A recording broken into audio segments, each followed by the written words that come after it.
ಹೇ hi. ಹಾಂ, ನಿನಗೇನೆ. ಹೌದು. ನಿನಗೊಂದು ವಿಷಯ ಹೇಳಬೇಕಿತ್ತು. ಏನಂದರೆ, ಇಷ್ಟು ವರ್ಷ ಅಪ್ಪನ ಮುದ್ದಿನ ಮಗಳಾಗಿದ್ದೆ. ಕಷ್ಟ ಅನ್ನೋ ಪದದ ಡೆಫಿನೇಷನ್ ಗೊತ್ತಿಲ್ಲದೇನೆ, ಕಾಫಿ ಮಾಡೋಕ್ಕೆ 3 ಜನಕ್ಕೆ ಎಷ್ಟು ಕಪ್ ನೀರು ಹಾಕಬೇಕು ಅಂತ ಗೊತ್ತಿಲ್ಲದೇನೆ, ಒಂದು ಸಾರಿ ಹಾಕಿದ ಬಟ್ಟೆನ ತಿಂಗಳಾದ್ರೂ ರಿಪೀಟ್ ವೇರ್ ಮಾಡ್ತೇನೆ. ಯಾವತ್ತೂ ಒಂದಷ್ಟು ದೂರ ಕೂಡ ನಡ್ಕೊಂಡು ಹೋಗ್ತೇನೆ.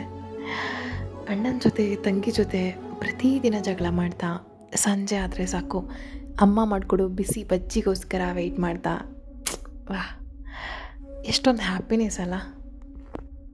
ನನಗೀಗಲೂ ನೆನಪಿದೆ, ಹಾಲಲ್ಲಿ ಕೂತ್ಕೊಂಡು ನಾನು ಫೋನ್ ಸ್ಕ್ರೋಲ್ ಮಾಡ್ತಾಯಿದ್ರೆ ಅಮ್ಮ ಅಡುಗೆ ಮನೆಯಿಂದ ಕೂಗ್ತಾಯಿದ್ರು, ಅಲ್ಲಿ ಕೂತ್ಕೊಂಡು ಫೋನ್ ಏನು ನೋಡ್ತಾ ಇದೆಯಾ, ಇಲ್ಲಿ ಬಂದು ನನಗೆ ಸ್ವಲ್ಪ ಹೆಲ್ಪ್ ಮಾಡಬಾರ್ದಾ ಅಂತ.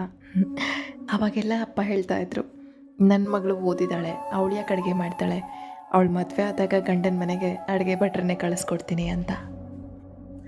ಇವಾಗೆಲ್ಲ ಬಿಸಿ ಪಾತ್ರೆ ಮುಟ್ಟಿ ಕೈ ಸುಟ್ಕೊಂಡಾಗೆಲ್ಲ ಆ ಮಾತುಗಳನ್ನ ನೆನಪು ಮಾಡಿಕೊಂಡು ಒಬ್ಬೊಬ್ಬಳೆ ಅಡುಗೆ ಮನೇಲಿ ನಗ್ತಾ ಇರ್ತೀನಿ. ದಿನಗಳು ಕಳೀತಾ ಎಲ್ಲನೂ ಬದಲಾಗಿದೆ.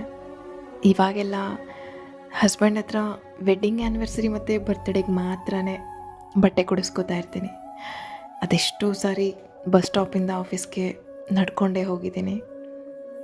ಸಂಜೆ ಅತ್ತೆ ಮಾವನಿಗೆ ಕಾಫಿ ಜೊತೆ ಏನು ಸ್ನ್ಯಾಕ್ಸ್ ಮಾಡಿಕೊಡೋದು ಅಂತ ಮಧ್ಯಾಹ್ನನೇ ಯೋಚನೆ ಮಾಡ್ತಾ ಇರ್ತೀನಿ. ಮಾತಾಡೋದೇ ಕಡಿಮೆ ಆಗೋಗಿದೆ, ಇನ್ನು ಜಗಳ ಎಲ್ಲಿಂದ ಆಡಬೇಕು. ಎಲ್ಲ ವಿಷಯದಲ್ಲೂ ಪರ್ಟಿಕ್ಯುಲರ್ ಆಗಿದ್ದವಳು ನಾನು. ಆದರೆ ಈಗ ಎಲ್ಲದಕ್ಕೂ ಅಡ್ಜಸ್ಟ್ ಆಗ್ತಾ ಬದುಕ್ತಾ ಇದ್ದೀನಿ. ಹಾಗಂತ ನಾನು ಬದಲಾಗಿದ್ದೀನಿ ಅಂತ ಅಲ್ಲ, ಜಸ್ಟ್ ಪರಿಸ್ಥಿತಿ ಮನಸ್ಥಿತಿಗೆ ಅನುಗುಣವಾಗಿ ಬದುಕೋದನ್ನು ಕಲ್ತಿದ್ದೀನಿ ಅಷ್ಟೆ.